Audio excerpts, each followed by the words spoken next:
We are into the age of Shark tank.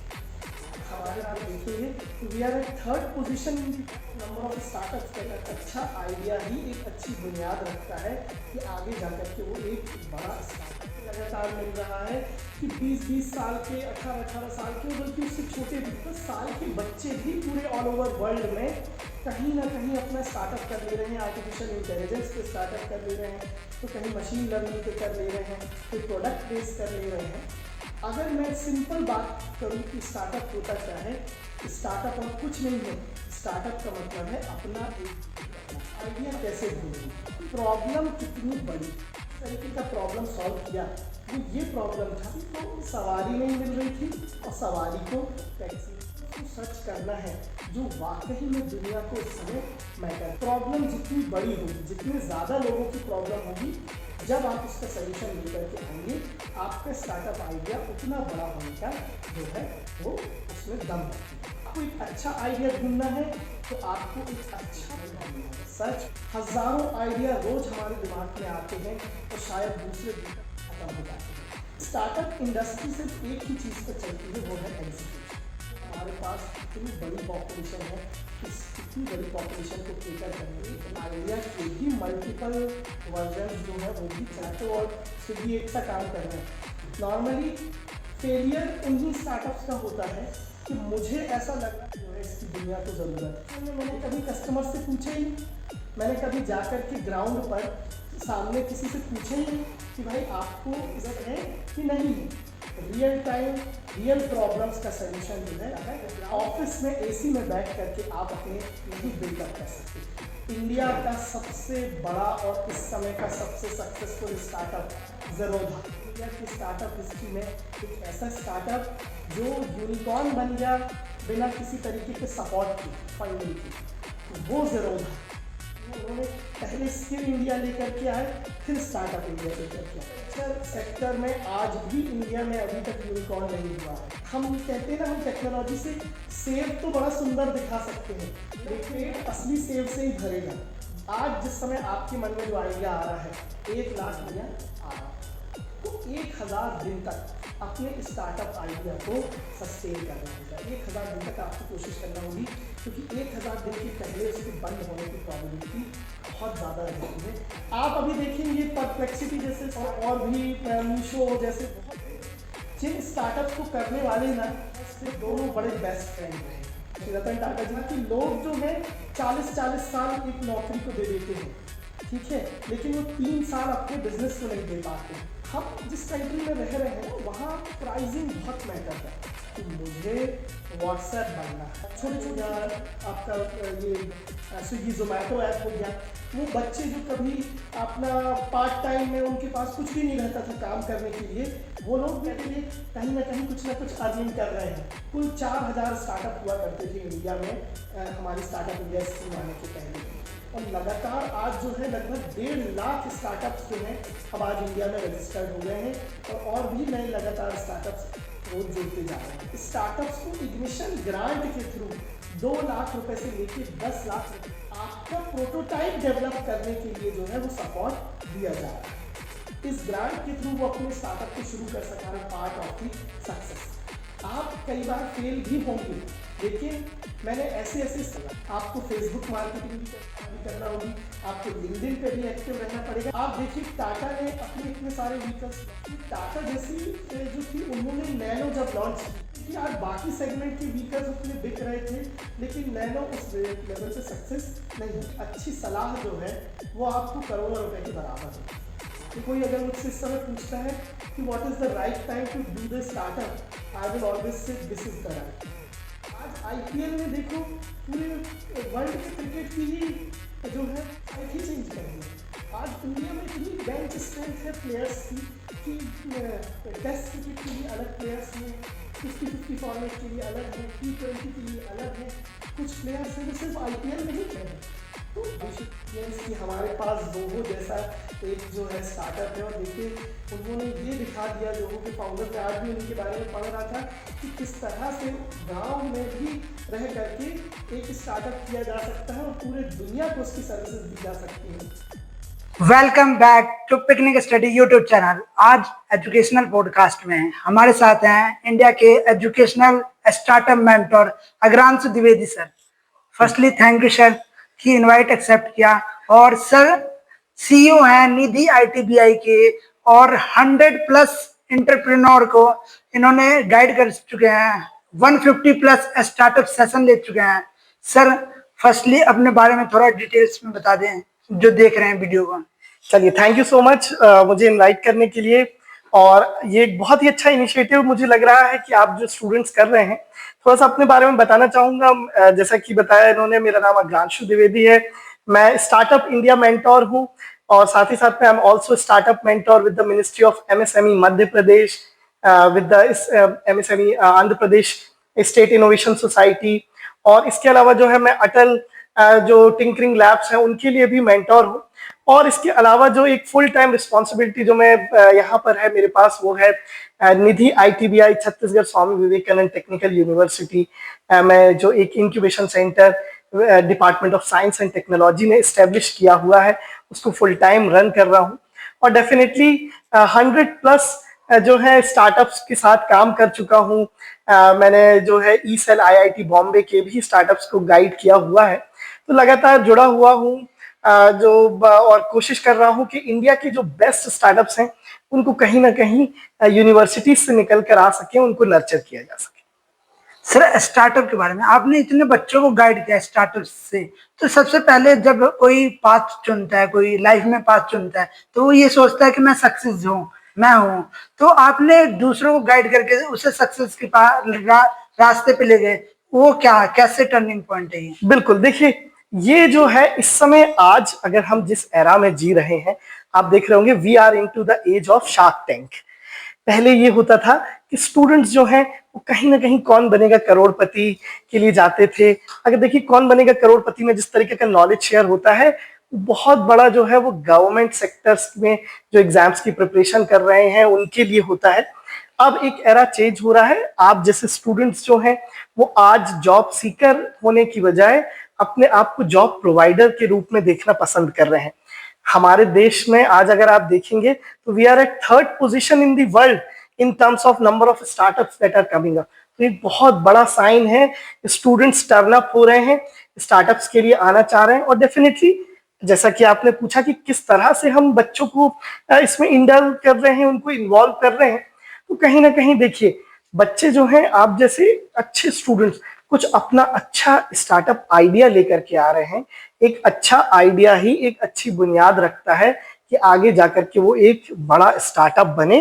तो idea पे बहुत फोकस किया जा रहा है, प्री इंक्यूबेशन प्रोग्राम्स पे फोकस किया जा रहा है, जहां से आपके आइडिया को अपलिफ्ट किया जा सके। सर सबसे पहले अगर जैसे कोई बच्चा है अभी क्लास 8 में है, क्लास 9th में है, वो स्टार्टअप के मतलब अगर उसे बताएं, उसे बेसिक लेवल पे क्या स्टार्टअप क्या होता है और कैसे ग्रो करेंगे? बिल्कुल, चलिए ये बड़ा अच्छा क्वेश्चन जो है आपने मेरे सामने रखा। देखिए स्टार्टअप के बारे में अगर बच्चे कहीं भी अभी सुन रहे हैं, आजकल न्यूज में हो गया, आपको पूरे कहीं ना कहीं सोशल मीडिया पे लगातार मिल रहा है कि 20-20 साल के, 18-18 साल के, और बल्कि उससे छोटे भी 9-9, 10-10 साल के बच्चे भी पूरे ऑल ओवर वर्ल्ड में कहीं ना कहीं अपना स्टार्टअप कर ले रहे हैं। आर्टिफिशियल इंटेलिजेंस पे स्टार्टअप कर ले रहे हैं, तो कहीं मशीन लर्निंग पे कर ले रहे हैं, कोई प्रोडक्ट बेस कर ले रहे हैं। तो देखिए अगर मैं सिंपल बात करूं कि स्टार्टअप होता क्या है, स्टार्टअप और कुछ नहीं है। स्टार्टअप का मतलब है अपना एक बिजनेस शुरू करना। लेकिन ये बिजनेस ऐसा होता है कि जिसके साथ ना दो बड़ी इंपॉर्टेंट चीजें होती हैं। पहला होता है कि उसके साथ कुछ इनोवेशन हो, और सेकेंड चीज होती है term which is called as scalability. अब देखो आप इनोवेशन से क्या समझेंगे। इनोवेशन का मतलब होता है कि हम कोई भी नई चीज शुरू कर रहे हैं, उसको करने का तरीका बस थोड़ा सा अलग हो गया है ना। जैसे कि हमने देखा एक टैक्सी पहले भी बुक हुआ करती थी, टैक्सी आज भी हम फोन कॉल करके बुक करते हैं। लेकिन देखिए ओला ने टैक्सी को, जो कि ओला एक स्टार्टअप है, ओला या उबर ने टैक्सी बुकिंग का तरीका बदल दिया। कैसे? मोबाइल ऐप के थ्रू हो गया। ऐप थोड़ा ज्यादा फ्रेंडली है, थोड़ा उसमें टेक्नोलॉजी ज्यादा इन्वॉल्व है, तो यहां से एक इनोवेशन आ गया। तो हम जब अपने बिजनेस में एक नया इनोवेशन ले आ रहे हैं, और साथ ही साथ में स्केलेबिलिटी। स्केलेबिलिटी कैसा? जो बिजनेस चंद लोगों तक सीमित रह सकता था, वो लाखों करोड़ों लोगों तक अगर पहुंचने का हमारे आइडिया में दम है, तो ये दो चीजें मिलकर के उसको स्टार्टअप बना देंगी। और ऐसे ही स्टार्टअप्स को पूरे वर्ल्ड में रिकॉग्नाइज किया जा रहा है, हमारी गवर्नमेंट्स और हम सभी सपोर्ट कर रहे हैं। क्योंकि देखिए, ये स्टार्टअप आइडियाज जैसे ही बड़े होंगे तो ज्यादा से ज्यादा लोगों को रोजगार देने की क्षमता रखेंगे। सर जैसे एक स्टार्टअप हो गया और एक बिजनेसमैन हो गया, स्मॉल बिजनेसमैन, इसमें क्या डिफरेंस है सिंपल वर्ड्स में? बिल्कुल, देखिए, दो बड़े इंपॉर्टेंट डिफरेंस है। जैसा कि मैंने अभी कहा, मैं अगर एक सिंपल किराने की शॉप को शुरू करता हूं, ठीक है, या मैं अगर कोई अदर सर्विस की शॉप शुरू करता हूं, तो नॉर्मली मेरा दायरा बड़ा छोटा रहेगा। भाई, मैंने किराने की दुकान खोली तो लगभग 3 किलोमीटर 4 किलोमीटर तक के लोग उसमें आ सकेंगे। लेकिन मैं अगर एक ऐसा स्टोर खोलता हूं जो कि वेबसाइट पर है, जो कि इंटरनेट पे है, जैसे आज आप फ्लिपकार्ट देखते हैं, फ्लिपकार्ट भी तो सिंपल एक शॉप ही है, लेकिन वो शॉप ऐसा है, उसमें टेक्नोलॉजी का यूज किया गया है कि आज पूरे देश भर से लोग उसके थ्रू ऑर्डर कर सकते हैं। मतलब मेरे पास डिफरेंस सिर्फ इतना है कि मैंने टेक्नोलॉजी का यूज किया, तो मेरे नंबर ऑफ कस्टमर्स बढ़ गए हैं, मेरा जो रेवेन्यू है वो बढ़ सकता है, और इसीलिए इसके फंडिंग के मेथड्स भी जो हैं वो ज्यादा बेहतर हो जाते हैं, क्योंकि इसका ज्यादा रेवेन्यू जनरेट कर सकता है। तो जब ये चीजें हम अपने बिजनेस में इनकलकेट करते हैं कि एक छोटी सी दुकान बनाने की बजाय उस दुकान को हम पूरा ग्लोबल बना सकें, तब हमारा आइडिया जो है, वो बिजनेस जो है, वो स्टार्टअप बन जाता है। सर जैसे रैपिडो है, ये सब है, तो ये स्टार्टअप स्टार्ट हो चुके हैं, लेकिन जैसे कोई बच्चा अभी सोच रहा है स्टार्टअप्स के बारे में, तो कैसे आइडिया को जनरेट करे?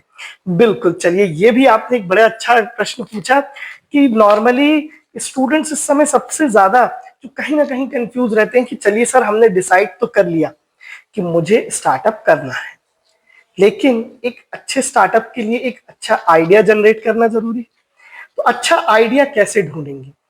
आइडिया ढूंढने का सबसे अच्छा तरीका हमारा यही होता है, हमें देखना होगा पहले कि प्रॉब्लम कितनी बड़ी है।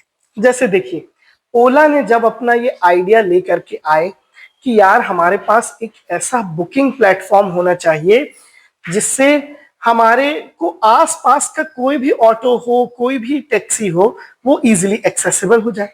ये प्रॉब्लम सब जगह थी। मैं इसको बड़े अच्छे एक एग्जांपल से देता हूं कि ओला ने जिस तरीके का प्रॉब्लम सॉल्व किया, वो ये प्रॉब्लम था कि टैक्सी को सवारी नहीं मिल रही थी और सवारी को टैक्सी नहीं मिल रही थी। दोनों आसपास खड़े हुए थे लेकिन एक दूसरे को देख नहीं पा रहे थे। तो उसका सोल्यूशन उन्होंने एक मोबाइल ऐप के थ्रू दिया। तो ऐसे ही आपको वो प्रॉब्लम्स को सर्च करना है जो वाकई में दुनिया को इस समय मैटर कर रहे हैं। प्रॉब्लम जितनी बड़ी होगी, जितने ज्यादा लोगों की प्रॉब्लम होगी, जब आप उसका सोल्यूशन लेकर के आएंगे, आपका स्टार्टअप आइडिया उतना बड़ा होने का जो है वो उसमें दम रखेगा। तो आपको एक अच्छा आइडिया ढूंढना है तो आपको एक अच्छा प्रॉब्लम स्टेटमेंट ढूंढना होगा। Search for a good problem statement, एक ऐसा प्रॉब्लम स्टेटमेंट जो बहुत सारे लोगों की प्रॉब्लम हो, क्योंकि जब बहुत सारे लोगों की आप प्रॉब्लम सॉल्व करेंगे तो आपका स्टार्टअप भी बड़ा बनेगा। सर जैसे कोई स्टार्टअप के बारे में कोई बच्चा सोच रहा है, फर्स्ट ईयर का बच्चा हो या फिर बड़ा बच्चा हो या छोटा बच्चा हो, तो उसमें सबसे बड़ी दिक्कत क्या आती है? तो छोटा आइडिया सोचे, बहुतों के साथ क्या होता है, मल्टीपल आइडिया सोच लेते हैं, तो वो कैसे एग्जीक्यूट करे कि क्या ये पहले से है या नहीं, उसके बारे में कैसे रिसर्च स्टार्ट करें? बिल्कुल, चलिए, देखो, ये भी एक बहुत अच्छी चीज है। होता ये है, अगर मैं आपको कहूं, स्टार्टअप की सक्सेस जो होती है, हजारों आइडिया रोज हमारे दिमाग में आते हैं और शायद दूसरे दिन तक वो सारे आइडियाज खत्म हो जाते हैं। बहुत सारे स्टार्टअप्स हर साल बनते हैं और उसमें ऐसा कहा जाता है कि लगभग 90% आइडियाज जो हैं वो बंद हो जाते हैं। ऐसा क्यों? क्योंकि स्टार्टअप इंडस्ट्री सिर्फ एक ही चीज पर चलती है, वो है एग्जीक्यूशन। एग्जीक्यूशन मतलब आप कितने लंबे समय तक अपने आइडिया पे सस्टेन कर पा रहे हैं, उसको लगातार काम कर पा रहे हैं, तब जाकर के कहीं सक्सेस आती है। अब आपको करना क्या है? सबसे पहले तो आपको इस समय जो है इतने सारे टूल्स इंटरनेट पर अवेलेबल हैं, लेकिन फिर भी आज अगर आपको अपने एक आइडिया के बारे में अगर वाकई में कुछ सर्च करना है तो still Google is the platform जहां पर आप सर्च कर सकते हैं। जब आप गूगल के प्लेटफॉर्म पे सर्च करते हैं ना, तो आपको वहां से पता चलेगा कि हाँ यार, ये वो आइडिया है, ये ऐसी चीज है जो शायद मैं अपना दिमाग लगा रहा था, पर ऑलरेडी ये कहीं ना कहीं एग्जिस्ट कर रहा था, है ना। तो मुझे उसको देखते हुए चलना है कि हाँ यार, ये आइडिया जो है एग्जिस्ट तो कर रहा है, पर कितना अच्छा इस पे काम हो रहा है, मैं इससे क्या डिफरेंट काम कर सकता हूँ। और देखिए, उबर भी इंडिया में चल रहा है, ओला भी चल रहा है, उसके अलावा रैपिडो भी आ गया, ठीक है। मैं कुछ और भी ऐसे एप्लीकेशंस आपको बता सकता हूँ कि जुगनू है, म्याओ म्याओ ऐप है। तो ये भी ऐसे हैं जो कंटिन्यूसली इन्हीं आइडियाज पे, ये कहीं ना कहीं मोबिलिटी पर ही अलग अलग चीजों को लेकर के आ रहे हैं, और सभी कहीं ना कहीं कर रहे हैं काम। रीजन बीइंग, इंडिया में हमारे पास इतनी बड़ी पॉपुलेशन है, इस इतनी बड़ी पॉपुलेशन को केटर करने के लिए एक आइडिया के भी मल्टीपल वर्जन्स जो है वो भी चल जाएंगे, जिसको आप मे बी लोग कह सकते हैं कि कॉपिंग है। जैसे देखिए भाई, जोमेटो और स्विगी एक सा काम कर रहे हैं, लेकिन आपके मोबाइल ऐप में स्विगी भी होगा और जोमेटो भी मिल जाएगा। तो इस तरह से आपको पहले ये देखना है कि हाँ, ये वाकई में नीड है। हाँ, बिजनेस करने का थोड़ा सा तरीका बदल करके वो स्टार्टअप आइडिया बनाया जा सकता है। तो ये एक्चुअली स्टार्टअप के स्टेजेस पे आता है कि जहां आप आइडिया लेकर के आ रहे हैं, फिर वैलिडेशन, वैलिडेशन की क्या वाकई में इस आइडिया की दुनिया को जरूरत है, वो हम सर्च करते हैं। वैलिडेट करने का बहुत अच्छा तरीका है, आप गूगल पे सर्च करें, लोगों से बात करें। लगभग 100 से 1000 लोगों तक बात करी जाती है और पूछा जाता है कि क्या आपको मेरे आइडिया की जरूरत है। और अगर आपको लगता है कि हाँ, इस आइडिया के लिए लोग कन्विंस हैं, तो डेफिनेटली उसके लिए आगे जाना ही सोल्यूशन है। सर, आइडिया जनरेशन में फर्स्ट स्टेप, जैसे हमें सोच लिया कि हमें स्टार्टअप करना है, अब आइडिया जनरेट करनी है, तो जैसे डिफरेंट फील्ड हो गया है। जैसे मुझे किचन का स्टार्टअप कर सकते हैं, बहुत बच्चों के लिए कुछ बच्चों और टेक्नोलॉजी को ऐड करके हम कुछ स्टार्टअप कर सकते हैं, सर्विस बेस्ड स्टार्टअप कर सकते हैं, प्रोडक्ट बेस्ड स्टार्टअप कर सकते हैं। तो कैसे क्लासिफाई करें कि मुझे कौन से स्टार्टअप में मेरा ग्रोथ ज्यादा होगा? हाँ, अब देखिए, ये भी एक बड़ा अच्छा क्वेश्चन है कि किसमें मुझे ग्रोथ ज्यादा मिलेगी। देखिए, डेफिनेटली ग्रोथ अगर आप देख रहे हैं तो वही कहीं ना कहीं क्वेश्चन आ जाएगा कि स्टार्टअप मेरा कितना बड़ा बनेगा। अब बड़ा बनाना है अगर स्टार्टअप को, तो आपको कहीं ना कहीं ये चीज समझना होगी कि इसका मार्केट कितना बड़ा है। अब मार्केट कितना बड़ा है, या आप जब सर्च करने जाएंगे ना, तो आपको गूगल पर ये सर्च करना होगा कि कितने लोगों को मेरे इस प्रोडक्ट की या मेरी इस सर्विस की जरूरत है। ये कहीं ना कहीं जब आपको बहुत सारे ऐसे वेबसाइट्स हैं, आपको टूल्स मिल जाएंगे जहां पर हम बोलते हैं, इसके लिए टर्म आता है टोटल एड्रेसेबल मार्केट। जैसे अगर आप आज एडटेक की बात करते हैं, तो आपने कहा भाई एजुकेशन टेक्नोलॉजी में आज बायजूस भी है, वेदांतु है, ऐसे बहुत। इसके बाद भी भारत में लगभग, अगर मैं कुछ साल भर के डेटा की अगर बात करूं, लगभग 4500 प्लस एडटेक स्टार्टअप्स हैं, मतलब एजुकेशन टेक्नोलॉजी पे जो काम कर रहे हैं लगातार। लेकिन इसके बावजूद भी क्या सारे बच्चों की प्रॉब्लम सॉल्व हो गई है एजुकेशन की? अभी भी नहीं हुई है। अभी भी गांव तक हमारे ऐसे मोबाइल एप्लीकेशंस या ऐसे एजुकेशन टेक्नोलॉजीज नहीं पहुंच पाए हैं जिनके थ्रू वो प्रॉब्लम सॉल्व हो सके।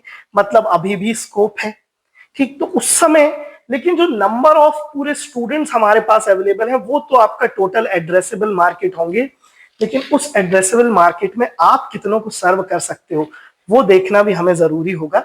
तो हम नॉर्मली यही जो है टोटल एड्रेसेबल मार्केट, ये एक टर्म है, इसको आपको थोड़ा सा समझ करके, क्योंकि क्या होता है, जैसे ही आप स्टार्टअप का मन बनाएंगे ना, तो कुछ उसकी टेक्निकलिटीज को आपको समझना पड़ेगा। जैसे इस तरीके से ये भी एक टर्म आ जाती है कि भाई कितने लोग जो हैं वो आपके इस प्रोडक्ट को खरीद सकते हैं, सर्विस को ले सकते हैं, वो हमें समझना होगा। और जितना ज्यादा बड़ा मार्केट होगा, सक्सेस के रेट कहीं ना कहीं आपके पास चांसेस भी उस वक्त ज्यादा हो सकते हैं। सर, जैसे हमारे टारगेट ऑडियंस होते हैं, हाँ, कि टारगेट कौन है, तो हम स्टार्टअप कर रहे हैं, तो उसके बारे में टारगेट ऑडियंस से कैसे इंटरेक्ट करें, क्या उन्हें चाहिए, क्या रियल लाइफ प्रॉब्लम कहां से लाएं? बिल्कुल, देखिए बहुत अच्छा तरीका। आप अगर वाकई में इस समय जो पूरा वर्ल्ड है, और देखिए अगर मैं बात करूं आपका वाई कॉम्बिनेटर जैसे विश्व के सबसे सक्सेसफुल स्टार्टअप इंक्यूबेटर्स इस समय बोल रहे हैं कि आप सभी लोग जा करके सबसे पहला काम करें, वो ये है कि ऐसे ही आइडियाज को ढूंढ करके लाएं जिसकी दुनिया को जरूरत है। नॉर्मली फेलियर उन्हीं स्टार्टअप्स का होता है कि मुझे ऐसा लग रहा है कि मेरा आइडिया जो है इसकी दुनिया को जरूरत है, लेकिन एक्चुअल में मैंने कभी कस्टमर से पूछा ही नहीं, मैंने कभी जाकर के ग्राउंड पर सामने किसी से पूछा ही नहीं कि भाई आपको इस सोल्यूशन की जरूरत है कि नहीं है। इसीलिए हमेशा कहा जाता है स्टार्टअप में कि आप शुरू में कोशिश करें 100 से लेके 1000 1000 लोगों तक आपको पहुंच करके वो पूछना पड़ेगा कि भाई क्या वाकई में, पहले तो देखिए प्रिलिमिनरी स्टेज पे आप खुद रिकॉग्नाइज करोगे कि अरे यार ये प्रॉब्लम है, this is something that seems to be a problem to me. जैसे जो ओयो के फाउंडर हैं, उन्होंने जाकर के पहली बार ये देखा कि यार होटल्स खाली पड़ी हुई हैं, होटल्स में कोई चेक इन नहीं कर रहा है, वो बेचारे इतना इंफ्रास्ट्रक्चर बनाए हुए हैं, उनका कोई यूज नहीं हो रहा है। वहीं उसने दूसरी साइड जाकर के ये देखा कि कस्टमर्स किसी नए शहर में आ रहे हैं, उनको होटल्स नहीं मिल रहे हैं, अच्छी फैसिलिटी नहीं मिल रही है, उसको होटल से अगर वाईफाई का यूज करना है तो वाईफाई नहीं मिल रहा है, ऑटो वाला जहां ले जाकर के छोड़ दे रहा है वही होटल में लेना पड़ रहा है। तो ये दोनों के प्रॉब्लम को ब्रिज करने के लिए पहले उन्होंने लगभग जाकर के 150 से 200 होटल ओनर्स से बात करी कि भाई आपका रियल टाइम प्रॉब्लम क्या है। तो उन ओनर्स ने बताया कि हमारा रियल टाइम प्रॉब्लम है कि हमें बुकिंग नहीं मिलती है, हमें जेन्युइन बुकिंग नहीं मिल रही है। फिर उन्होंने आपके हमारे जैसे कॉर्पोरेट के एम्प्लॉयज से पूछा कि भाई आप नए शहर में जाते हो, आपकी प्रॉब्लम क्या है।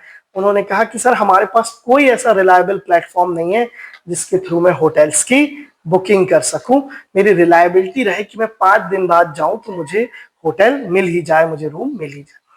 तो कस्टमर्स से बात करना, लोगों से बात करना, रियल टाइम उनकी प्रॉब्लम को समझना, आप जितना ज्यादा अपने स्टार्टअप को लेकर के ग्राउंड पर उतरेंगे, ठीक है। इसीलिए हमारे यहाँ पर इंक्यूबेशन सेंटर्स में कॉन्सेप्ट चलता है कि हम इंक्यूबेशन सेंटर में स्पेस तो देते हैं स्टार्टअप्स को बैठने का, लेकिन हम ये कहते हैं स्टार्टअप से कि आप जाइए और जाकर के ग्राउंड पे काम करिए, क्योंकि रियल टाइम रियल प्रॉब्लम्स का सलूशन जो है वो ग्राउंड पर ही जाकर के मिलता है। ऑफिस में एसी में बैठ करके आप अपने बिजनेस को नहीं बिल्टअप कर सकते, तो आपको वहां जाना होगा, रियल टाइम लोगों से बात करना होगी और उनके जेन्युइन प्रॉब्लम को समझकर ही आपको उसके अकॉर्डिंगली अपने सोल्यूशन को बनाना होगा। तो that is the only method जो पूरा वर्ल्ड बोलता है कि हाँ, बाकी आपको गूगल हो गया और दूसरे जो टूल्स हैं वो एक प्रिलिमिनरी हेल्प करेंगे, लेकिन असली जो फीडबैक है, जेन्युइन फीडबैक, वो आपको कस्टमर खुद देगा जहां पर आपको जाके उनसे बात करना। सर क्या हम जो नॉन टेक बैकग्राउंड से बच्चे हैं, क्या वो स्टार्टअप कर पाएंगे? ऐसा कोई स्टार्टअप है जो नॉन टेक, मतलब जिसमें टेक्नोलॉजी का बिना यूज करे वो स्टार्टअप बहुत अच्छा चल रहा हो? बिल्कुल, देखिए ऐसे बहुत सारे एग्जाम्पल्स हैं और मैं सबसे बड़ी चीज आपको बताता हूं। इंडिया का सबसे बड़ा और इस समय का सबसे सक्सेसफुल स्टार्टअप ज़ेरोधा। ज़ेरोधा का नाम शायद बहुत सारे हमारे व्यूअर्स हैं और आप लोग ने भी शायद सुना हुआ होगा। ज़ेरोधा जो है, जिसके फाउंडर्स दोनों के दो, उन्होंने बताया कि उन्होंने फॉर्मल एजुकेशन सिर्फ क्लास 10th तक की थी उनकी। अब बताइए ना, वहां कहीं पे भी टेक्निकल नॉलेज का नहीं आ रहा है, उनने तो नॉन टेक, उन्होंने तो फॉर्मल स्कूलिंग भी अपनी शायद पूरी नहीं करी थी और आज इंडिया के सबसे सक्सेसफुल स्टार्टअप्स में से हैं। इवन मैं तो ये कहता हूं कि आज की हमारी डेट में इंडिया की स्टार्टअप हिस्ट्री में एक ऐसा स्टार्टअप जो यूनिकॉर्न बन गया बिना किसी तरीके के सपोर्ट के, फंडिंग के, तो वो ज़ेरोधा है। तो ऐसे स्टार्टअप्स में आप देखिए, किसी तरीके के फॉर्मल एजुकेशन या टेक्निकल एजुकेशन की जरूरत नहीं थी, सिर्फ वो जो काम कर रहे थे अपने उस स्किल पे उनकी महारत हासिल थी। तो यहां पर ये इंडस्ट्री जो है, बिजनेस पूरा आपका स्किल बेस्ड है। आप अडानी जी का ले लीजिए एग्जांपल, वो अपने फील्ड में इस समय मास्टर हैं, ठीक है, उनका भी फॉर्मल एजुकेशन बहुत कम है, उन्होंने भी फर्दर फॉर्मल एजुकेशन नहीं लिया हुआ था, लेकिन वो जो काम कर रहे थे उस फील्ड का नॉलेज जो था वो उनको, तो आपका, इसीलिए देखिए हमारे जो देश के प्रधानमंत्री हैं उन्होंने पहले स्किल इंडिया लेकर के आए, फिर स्टार्टअप इंडिया लेकर के आए। आज भी स्किल इंडिया पे बहुत काम हो रहा है, तो आपको अपने स्किल पे फोकस करना है। टेक्निकल सपोर्ट आपको कहीं से भी मिल जाएगा। भाई आपको अगर सिंपल वेबसाइट बनाना है, ऐप बनाना है, किसी दूसरे तरीके का है, एक नॉन टेक बैकग्राउंड का बच्चा है, वो अपने साथ एक को फाउंडर टेक्निकल बैकग्राउंड का रख सकता है। अगर वो अर्निंग शुरू कर देगा तो वो हजारों लोगों को जॉब दे सकता है जो टेक्निकल बैकग्राउंड से होंगे। तो ऐसा कोई भी रिस्ट्रिक्शन नहीं है कि कोई नॉन टेक बैकग्राउंड का बच्चा या नॉन टेक बैकग्राउंड से आने वाला व्यक्ति एक स्टार्टअप नहीं कर सकता। बिल्कुल कर सकता है।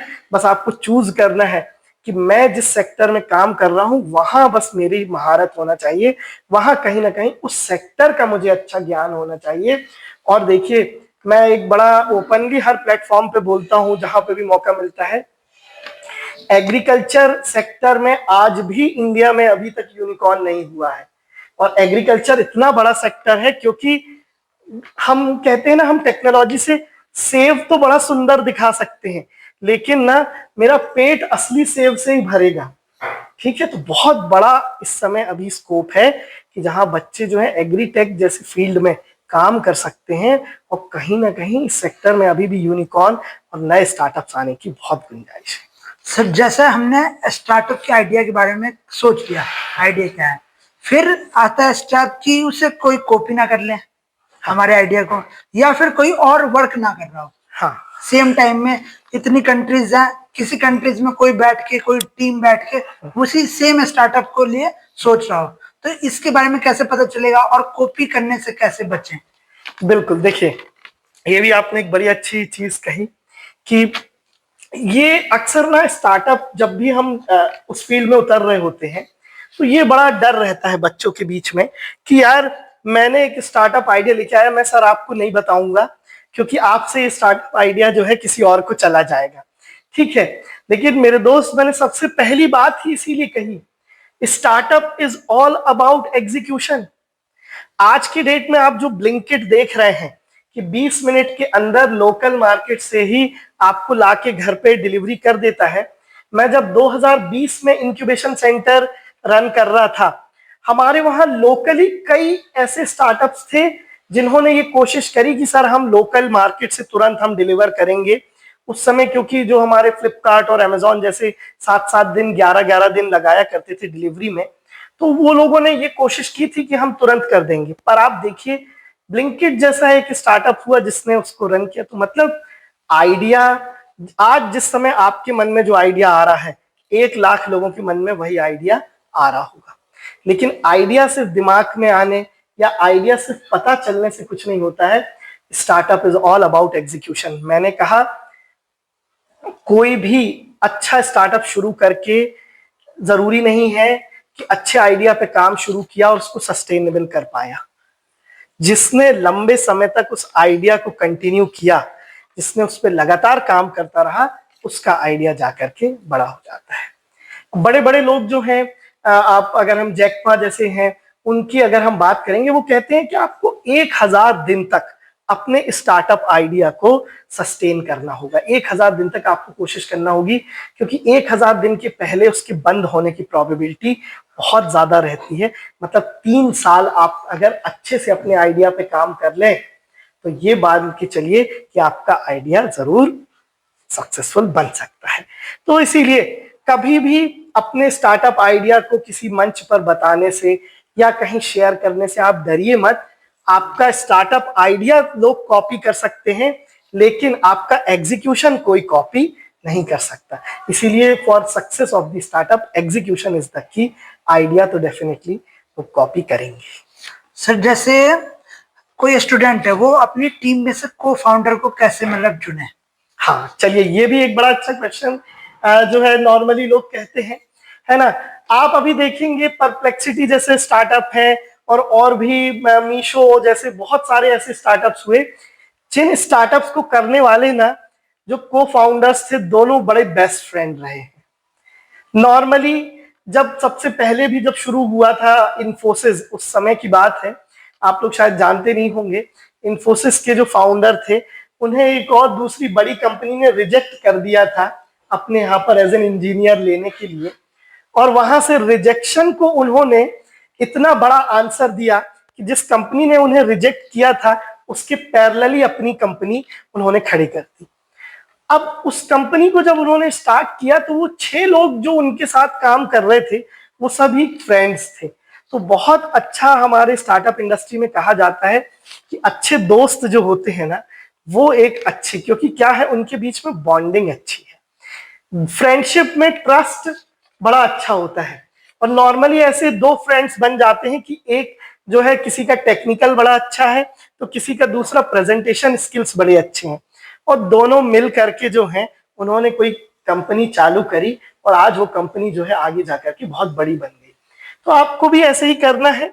नॉर्मली पहले फ्रेंड्स पे ही ढूंढा जाता है ना, क्योंकि जो लोग सेम थिंकिंग के होंगे वो लोग एक अच्छे को फाउंडर्स बन सकते हैं। पर इसके अलावा जो चीज है वो ये भी होती है कि आप थोड़े से डिफरेंट स्किल सेट्स वालों को अपने साथ में जोड़ें, है ना। जैसे आप, हो सकता है आपके साथ एक आपका फ्रेंड है जिसका टेक्निकल स्किल बहुत अच्छा है और आपका प्रेजेंटेशन स्किल्स बड़े अच्छे हैं, मतलब आपकी मार्केटिंग स्किल्स अच्छी है, आपकी सेलिंग स्किल अच्छी है और एक दूसरे की टेक्निकल स्किल अच्छी है, तो दोनों एक दूसरे को कॉम्प्लीमेंट करेंगे। और एक सबसे इंपॉर्टेंट चीज ये हो जाती है, हम काफी बाद में बात करते हैं कि को फाउंडर्स के साथ एग्रीमेंट करना है, ये करना है, ये सब चीजें आती हैं, लेकिन सबसे बड़ा एग्रीमेंट होता है वो होता है म्यूचुअल, कि भाई आपको पहले कोई भी बिजनेस बड़ा बनेगा ट्रस्ट पे बनेगा, जिनके साथ आप एक दूसरे की ट्रस्ट कर सके और आपको लगे कि हाँ हम दोनों मिलकर के 3 साल दे सकते हैं। देखिए श्री रतन टाटा जी ने कहा कि लोग जो है 40-40 साल एक नौकरी को दे देते हैं, ठीक है, लेकिन वो 3 साल अपने बिजनेस को नहीं दे पाते हैं। अगर वो सिर्फ 3 साल अपने बिजनेस को दे दें तो शायद उन्हें किसी भी तरीके की जॉब ना करनी पड़े। तो आपको यही काम करना है, ट्रस्ट वर्दी लोगों को लाइए, क्योंकि शुरू में ट्रस्ट वाले ही लोग जो हैं एक दूसरे पे जिनको यकीन हो वो लोग मिलके काम करेंगे। और डेफिनेटली सर जैसे कोई प्रोडक्ट बेस्ड स्टार्टअप कर रहा है, तो अगर उसने अपने जो प्रोडक्ट है वो बना लिया, तो मेनली एक डिफरेंस आता है कि कॉस्ट कैसे करें, कि जो हमारा लग रहा है कॉस्ट, जो हमें बनाने में लगा, प्रोडक्शन में लगा, और उसके बाद बहुत जो हमें कवरिंग करने में लगा, सबका हमने कॉस्ट निकाल लिया। तो 2 मेथड हो सकते हैं कॉस्ट के, कि हम उसकी प्राइस कम से कम रखें जिससे हर किसी को पहुंच पाए। दूसरा है कि हम उसकी प्राइस अच्छी रख के डिस्काउंट दे के दें, क्योंकि ये रहता है कि अब हमने कम कर लिया प्राइस को, तो अगर फ्यूचर में हमें बढ़ाना होगा तो वो हमारे जो सर्विस ले रहे हैं उन्हें दिक्कत कर रहे हैं। तो ये बच्चों के अंदर डाउट रहता है जो स्टार्टअप कर रहे हैं, कॉस्ट को कैसे मेंटेन करना है। बिल्कुल, चलिए ये तो खैर काफी, देखिए ये आगे की काफी चीज हो जाती है कि भाई आप जब प्रोडक्ट या सर्विसेज की बात कर रहे हैं तो कॉस्टिंग कैसे डिसाइड करें। अब आपको एक बड़ा अच्छा मैं एग्जांपल देता हूं, physicswala.com। आज की डेट में, अभी कुछ दिनों पहले उसका हम सभी सोशल मीडिया पे जब देख रहे थे तो उन्होंने बताया कि अलक पांडे जी जो है फिजिक्स वाला के फाउंडर, आज उनकी नेट वर्थ है ना, बायजूस के जो इस समय सबसे बड़े सेलिंग पॉइंट जो बने हुए हैं शाहरुख खान, तो शाहरुख खान से कहीं ज्यादा की नेटवर्थ जो है वो अलक पांडे जी की हो गई है। तो देखो उनके स्टार्टअप ने, टेक्नोलॉजी ने इतना बड़ा एक उन्हें मौका दिया इतना बड़ा बनने का। अब मैं आपको बिल्कुल सिंपल स्ट्रेटेजी बताता हूँ। ये 2020 में मैं देख रहा था जब बायजूस, वेदांतु और दूसरे एडटेक सभी लगातार जो है यहाँ पर कैप्चर कर रहे थे अपना मार्केट, सडनली फिजिक्स वाला का नाम एक उठ रहा था। उन्होंने उस समय उस सेगमेंट में अच्छी जो वैल्यूएबल एजुकेशन थी कि फिजिक्स बड़ा अच्छा पढ़ा रहे हैं, उन्होंने ना सडनली प्राइस बिल्कुल डाउन कर दिए थे। अब देखिए प्राइस डाउन करने से ये हुआ था, जो बच्चा बायजूस या वेदांतु में पढ़ रहा था, मैं तो आपको अगर कॉस्टिंग बताऊं कि 1 लाख रुपए में अगर वो वहां पर पढ़ रहा था तो वो 8-10 हजार का फिजिक्स वाला का भी कोर्स ले रहा था। ये चीज जो थी इतना रिपीट हो गई है ना कि धीरे धीरे लोग जो है फिजिक्स वाला के लिए होने लगे। हम जिस कंट्री में रह रहे हैं ना वहां प्राइसिंग बहुत मैटर करता है इंडिया में। वैसे तो पूरा प्राइसिंग जो है वो मॉडल पूरी दुनिया में मैटर करता है, पर खासकर हम लोग थोड़ा ऑब्सेस्ड रहते हैं कि यार कहीं डिस्काउंट मिल रहा हो कहीं हमें। लेकिन एक दूसरी चीज भी आ जाती है कि फिजिक्स वाला उन्होंने डाउन तो किए थे प्राइजेस अपने, लेकिन उन्होंने क्वालिटी के साथ कोई कॉम्प्रोमाइज नहीं किया था। तो ये एक बड़ा मिक्सचर वाला होता है और ये केस टू केस हमेशा वेरी करने वाला है। तो इसीलिए हमारा ये सोचना कि मैं सस्ता प्रोडक्ट बनाऊंगा तो लोग खरीदेंगे, ये पॉसिबल नहीं है। मैं सोचूं कि मैं प्राइस सेगमेंट बहुत बढ़ा दूं और क्वालिटी अच्छी रखूं तो सब लोग लेने लगेंगे, वो भी जरूरी नहीं है। देखिए आईफोन लेने वालों की भी कमी नहीं है कि लोग अपने आप को उन्होंने एक स्टेटस सिंबल बना लिया, उनकी एक अलग स्ट्रेटेजी है ना। तो लोग आईफोन भी ले रहे हैं लेकिन दूसरे फोन्स भी जो हैं भी बिक रहे हैं। तो ये केस टू केस जब हम इनको तैयार कर रहे होते हैं कि मैं किस सेगमेंट में उतर रहा हूं और कहाँ पे मैं क्या चीज बेचने जा रहा हूं, है ना, उसकी कितनी डिमांड है, उसके अकॉर्डिंगली कहीं ना कहीं हमें प्राइसिंग को। पर हाँ, दो चीजें हैं वो आपको हमेशा लेके चलना होगी। पहली वो है क्वालिटी। आप जब तक until and unless whether your product और whether it is your service, जब तक आप लोगों को वैल्यू देंगे तो लोग उसके लिए कम पैसे भी देने तैयार होंगे, ज्यादा पैसे भी देने तैयार होंगे। जब हम कम पैसे की बात कर रहे हैं तो हम वॉल्यूम में, मैंने कहा ना कि जिन बच्चों ने बायजूस का या वेदांतु का सब्सक्रिप्शन लिया हुआ था उन सभी ने फिजिक्स वालों का भी सब्सक्रिप्शन ले लिया। क्यों? उन्होंने कहा यार 1 लाख रुपए तो मैं ऑलरेडी दे चुका हूं, ये तो 10 ही हजार में दे रहे हैं, 10 हजार और सही।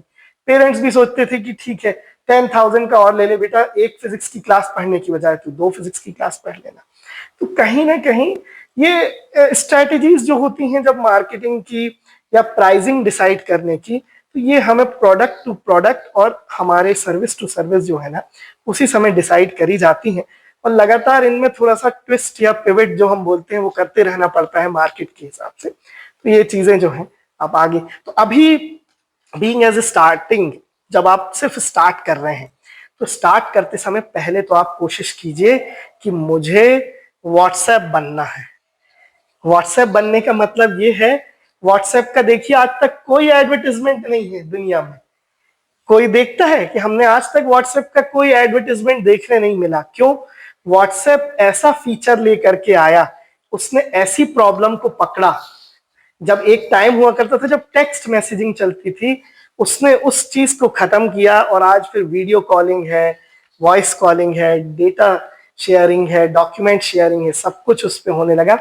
तो इसको व्हाट्सएप स्ट्रेटेजी कहा जाता है कि ऐसा प्रोडक्ट बनाओ कि आपको कोई एडवर्टाइजमेंट ना करना पड़े और आपका प्रोडक्ट जो है वो बिकता चला जाए। सर जैसे आपने फिजिक्स वाला की बात की कि प्राइस रिड्यूस कर दिया, जैसे बायजूस का था, वेदांतु का था, उनका मार्केट भी डाउन हुआ और फिजिक्स वाला एक इमोशन बन गया, पेरेंट्स के साथ भी और बच्चों के साथ भी कनेक्टेड, क्वालिटी में कोई कॉम्प्रोमाइज नहीं। तो जो मतलब पॉडकास्ट देख रहे हैं ये, तो उन्हें मैं बता दूं कि फिजिक्स वाला के जो टीम मेंबर हैं जो ऑनलाइन में पढ़ाते हैं फैकल्टी, फिजिक्स वाला एक इमोशंस क्यों है, फिजिक्स वाला अलख पांडे का क्या विजन है फिजिक्स वाला को बनाने के। तो अयुध सर हमारे पॉडकास्ट पे आए थे, उन्होंने पूरा बता रखा है, तो आप चैनल पे जाके विजिट कर सकते हैं। सर आपने बताया कि जो इंडिया है स्टार्टअप के मामले में 3rd नंबर पे आ चुके हैं, तो इसके लिए बहुत सारे गवर्नमेंट ने स्कीम्स निकाले होंगे, तो उस स्कीम्स के बारे में बताते हैं। बिल्कुल, चलिए ये बड़े अच्छा क्वेश्चन आपका है। मैं आपको बताऊं, मैं अगर आज इस पॉडकास्ट में बैठ करके 2 या 5, 10 स्कीम्स के बारे में आपको अभी बता भी देता हूं तो आप ये मान के चलिए कि शायद ये बहुत ही कम होगा, क्योंकि हर दिन हमारा central government, different state governments कुछ ना कुछ हमेशा नया चीजें लेकर के आ रहे हैं।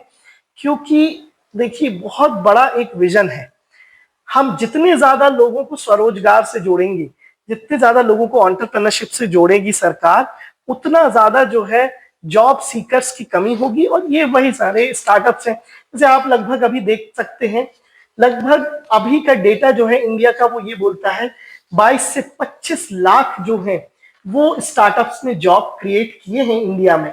आप देखिए, मुझे तो बड़ा खुशी होती है कि जब छोटे छोटे से जुगनू ऐप हो गया, आपका ये स्विगी जोमैटो ऐप हो गया, वो बच्चे जो कभी अपना पार्ट टाइम में उनके पास कुछ भी नहीं रहता था काम करने के लिए, वो लोग भी डिलीवरी का काम करके कहीं ना कहीं कुछ ना कुछ अर्निंग कर रहे हैं। और सभी को इस तरीके के से जुड़ना चाहिए। अब अगर मैं गवर्नमेंट की स्कीम्स की बात करूं तो सबसे पहला और सबसे बड़ा स्टेप तो गवर्नमेंट ने हमारी उसी दिन लिया जब उन्होंने स्टार्टअप इंडिया नाम की हमारी स्कीम शुरुआत की। विश्वास मानिए, आप जब भी जाकर के डेटा या फैक्ट्स फिगर्स आप देखेंगे, कुल 4000 स्टार्टअप हुआ करते थे इंडिया में हमारी स्टार्टअप इंडिया स्कीम आने के पहले, और लगातार आज जो है लगभग 1.5 लाख स्टार्टअप्स जो हैं अब आज इंडिया में रजिस्टर्ड हो गए हैं, और भी नए लगातार स्टार्टअप्स रोज जुड़ते जा रहे हैं। स्टार्टअप इंडिया स्कीम जो है वो सबसे अच्छी स्कीम है। आप एक बार अपना स्टार्टअप रजिस्टर कर लेते हैं तो आपको एक स्टार्टअप का जो आधार कार्ड होता है ना, DPIIT नंबर, वो आपको मिल जाता है।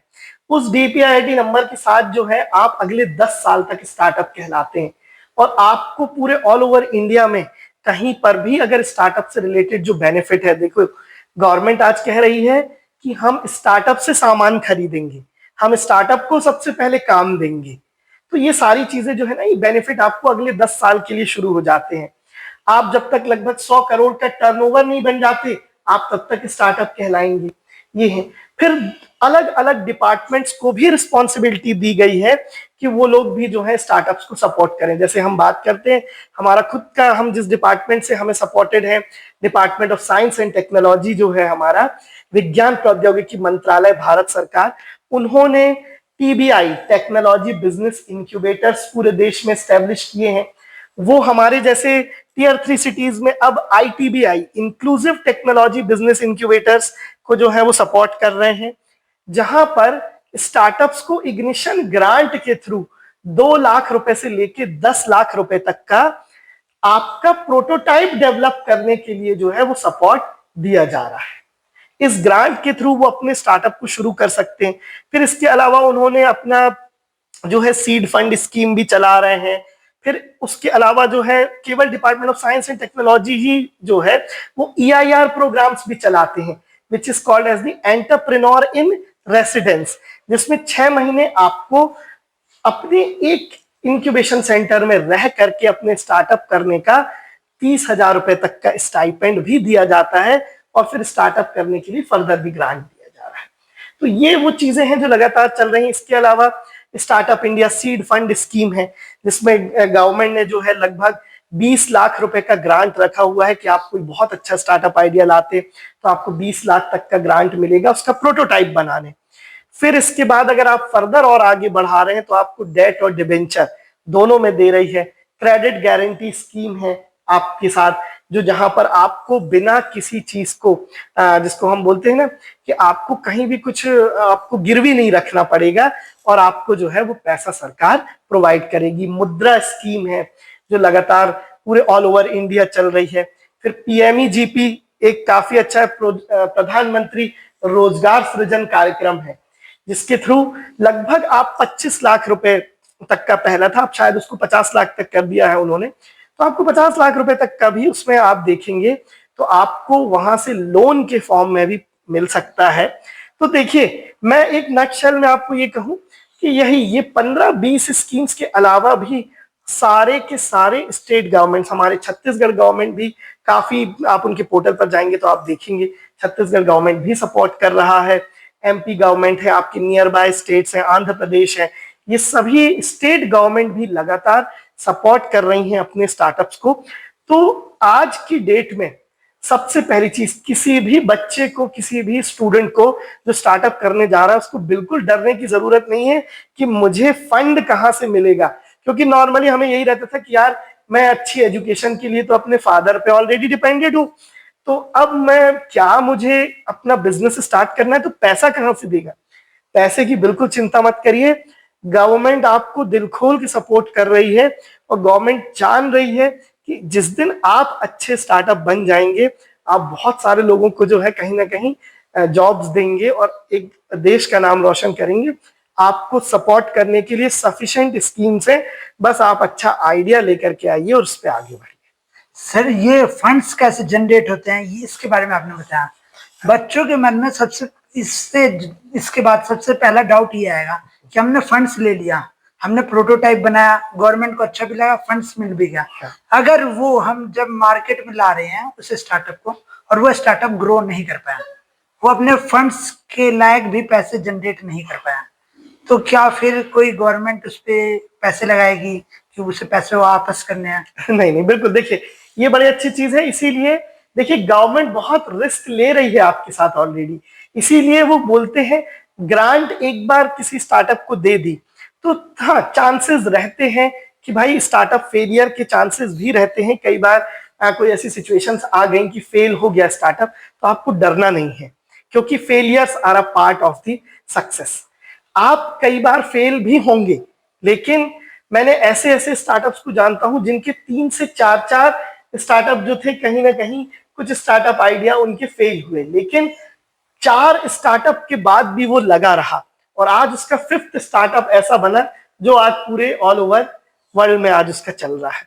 तो आपको जो है कहीं से डरना नहीं है। हाँ, गवर्नमेंट भी रिस्क ले रही है, उन्हें भी पता है, हम जानते हैं कि भाई फेलियर्स होंगे, लेकिन अगर हम 100 स्टार्टअप पे लगा रहे हैं लेकिन 20 स्टार्टअप एकदम फ्लरिश होकर के आ जाते हैं, तो वो 20 स्टार्टअप जो है ना वो 100 स्टार्टअप का कवर अप कर लेते हैं।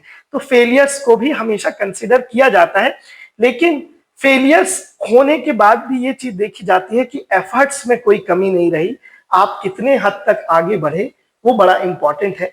और इसीलिए ये सपोर्ट सिस्टम बनाया जा रहा है कि फेलियर्स हो लेकिन वो फेलियर्स मिनिमाइज किए जा सके, इसीलिए इंक्यूबेशन सेंटर्स बनाए जा रहे हैं। और कोशिश यही है कि कम से कम फेलियर होंगे। और आपको देखिए, जब आप स्टार्ट करने जा रहे हैं ना, तो आपके मन में आपको फेलियर का डाउट ही नहीं रखना है। आपको तो पहले ये मान के चलना है कि मैं यहाँ पर अगर आ रहा हूँ, मैं कुछ ना कुछ सीख के बाहर निकलूंगा और डेफिनेटली मैं अपने स्टार्टअप को एक लेवल पे ले करके जाऊंगा। आप बस ये चीज ध्यान रखिए, बाकी सपोर्ट सिस्टम्स हर स्टार्टअप के लिए।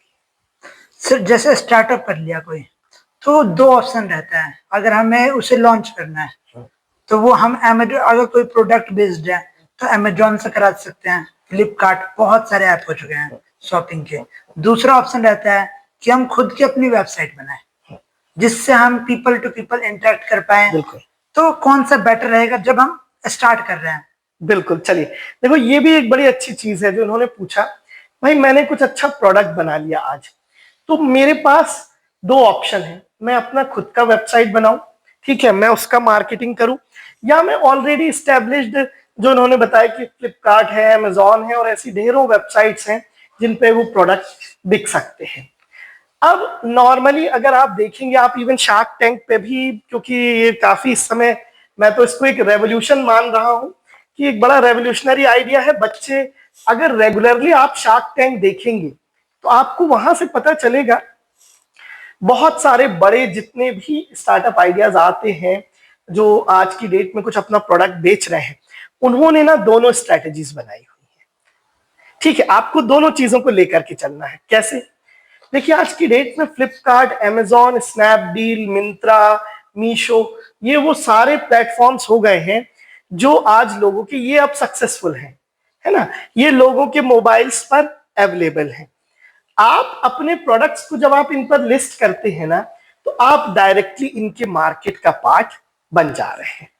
ठीक है, तो डेफिनेटली जब इनिशियल स्टेज में स्टार्टिंग की हम कोशिश कर रहे हैं तो कहीं पर भी कोई बुराई नहीं है, बल्कि इसको और ज्यादा सपोर्ट ही किया जाता है कि भाई आप इन प्लेटफॉर्म्स के थ्रू अपने प्रोडक्ट को बेच रहे हैं। इवन हमारे अपने ही छत्तीसगढ़ के हमारे इंक्यूबेशन सेंटर के Chhattisgarh instant food private limited नाम के एक स्टार्टअप है जो मिलेट बेस्ड RTE बना रहे हैं, रेडी टू ईट प्रोडक्ट्स।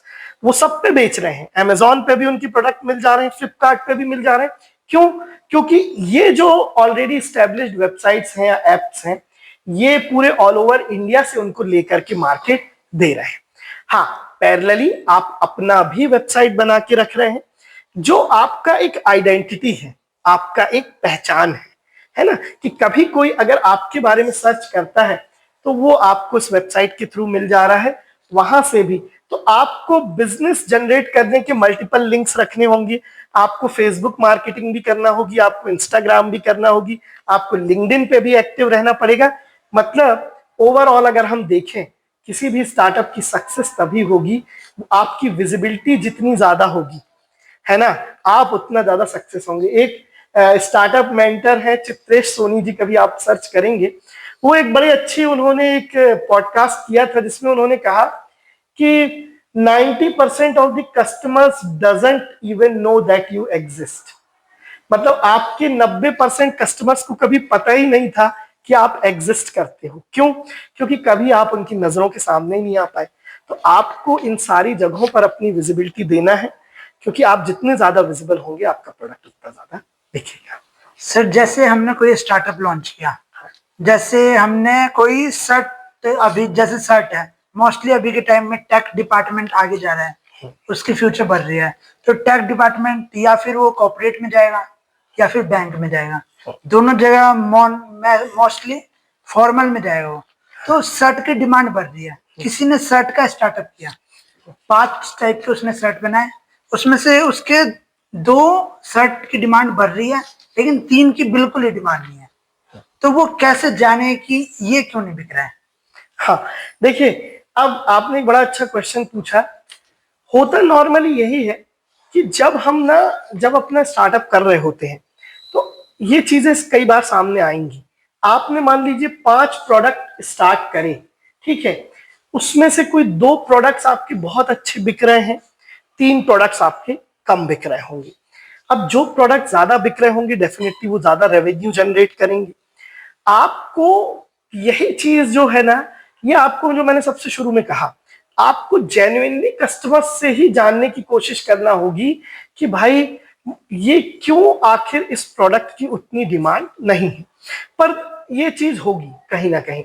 आप देखिए, टाटा ने अपने इतने सारे व्हीकल्स लॉन्च किए, उसमें टाटा जैसी जो थी, उन्होंने नैनो जब लॉन्च की तो देखिए आज बाकी सेगमेंट के व्हीकल्स उतने बिक रहे थे, लेकिन नैनो उस लेवल पे सक्सेस नहीं हो पाया। बहुत सारे रीजंस दिए गए, लेकिन टाटा भी बोलते हैं हमेशा कि हम वो लोग वापस से बैठे, उन्होंने कोशिश करी ये जानने की भाई हमसे नैनो को जब लॉन्च कर रहे थे तो क्या उसकी मार्केटिंग स्ट्रेटेजी में गड़बड़ी हुई है, कहाँ कमी रह गई, जिसके कारण एक इतना बड़ा और सक्सेसफुल शायद हो सकता था, वो नहीं हो पाया। तो हर बार ये वैसा होगा कि हम जो बोलते हैं ना कि 5 उंगलियां एक बराबर नहीं होती, तो हो सकता है आपके सारे प्रोडक्ट्स एक से ना बिके, लेकिन हर बार आपको you have to sit back. और हाँ, जिस चीज की डिमांड कम है लेकिन डिमांड तो है, तो कितने लोगों तक बिक रहा है, और जिसकी डिमांड ज्यादा है उस प्रोडक्ट पर ज्यादा फोकस किया जाएगा, क्योंकि अल्टीमेटली हमारा जो गोल है कहीं ना कहीं रेवेन्यू तो रहेगा। सर जब कोई स्टार्टअप स्टार्ट कर रहा है तो उसके फाउंडर पे मिनिमम क्या स्किल्स होने चाहिए?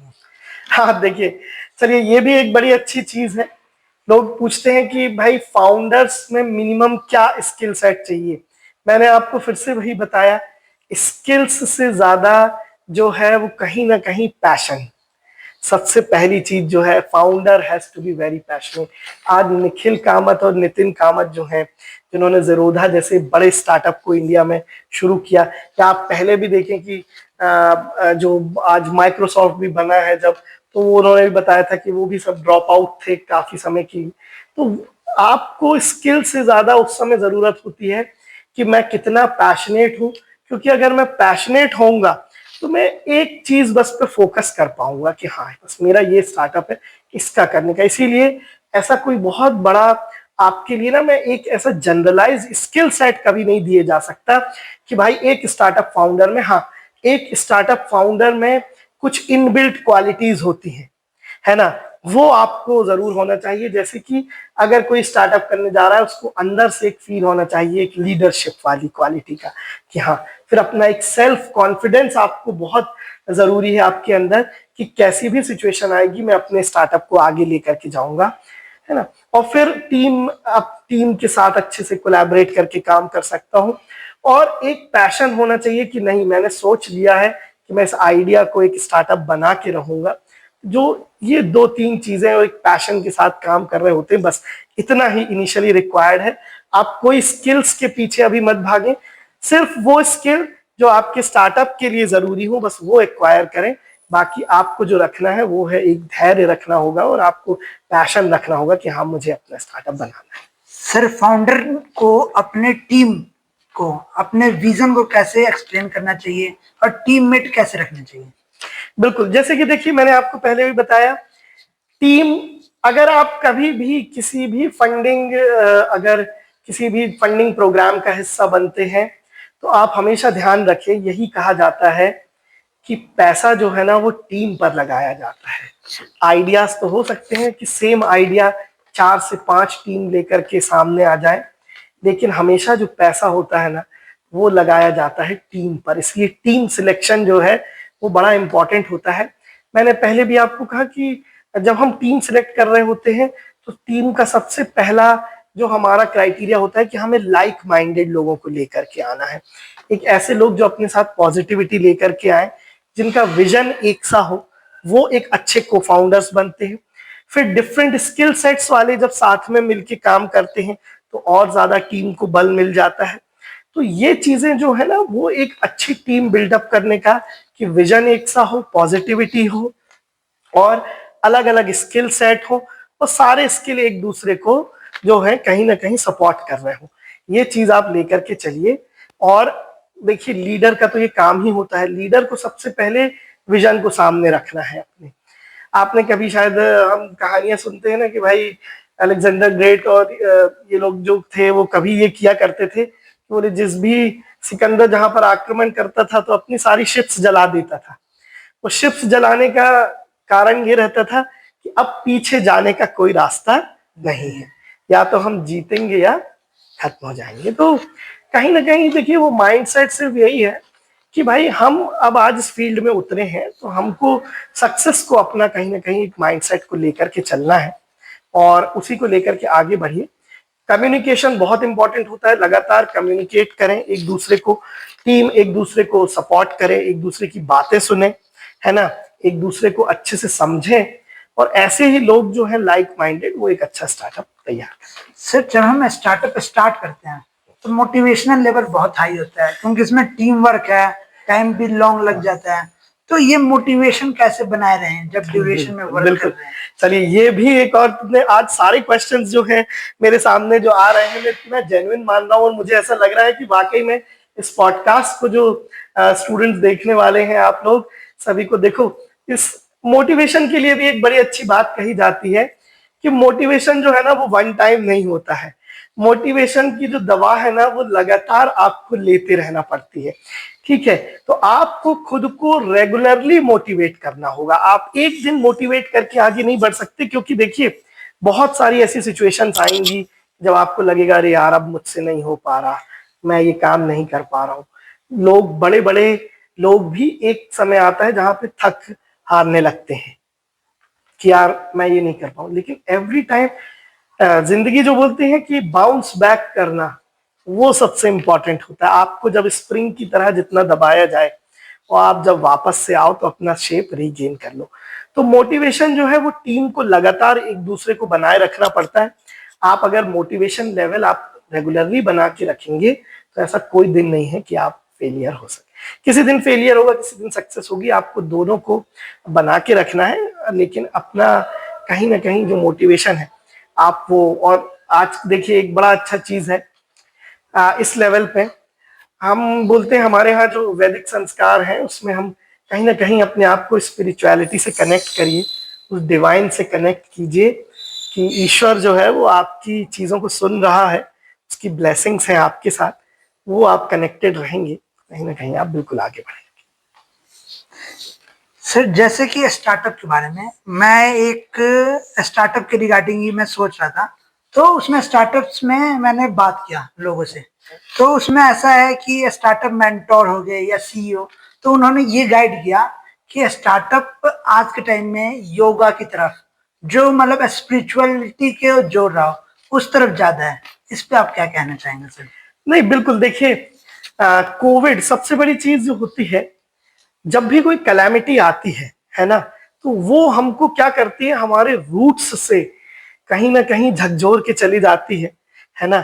तो जब 2020 में कोविड ने हिट किया तो उस समय ना हमने रियलाइज किया कि कोविड इतनी बड़ी आपदा थी कि शायद इंडिया कहीं ना कहीं हम ध्वस्त हो गए होते, लेकिन उसके बावजूद भी इतनी बड़ी पूरे विश्व पर एक महामारी जैसी समस्या आने के बाद अगर आज इंडिया अपने उतने ही पावरफुली खड़ा हुआ है, हमने बीच में हमने इकोनॉमी वाइज हमने जापान से भी ऊपर निकले अभी, तो ये चीजें इसीलिए हो पाई just because of the solid foundation that we had.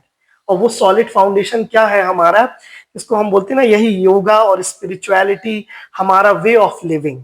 Actually हमारे यहाँ जो चीज कहा जाता है हमारे वैदिक संस्कृति में कि हमारा वे ऑफ लिविंग, जिसमें देखिए लोगों ने जब कोविड आया तब उन्होंने टर्मरिक का यूज करना शुरू किया, बहुत सारी कंट्रीज ने, उन्हें रियलाइज किया कि यार अब शरीर को इम्यूनिटी की जरूरत है, अब हम टर्मरिक या हल्दी खाएं।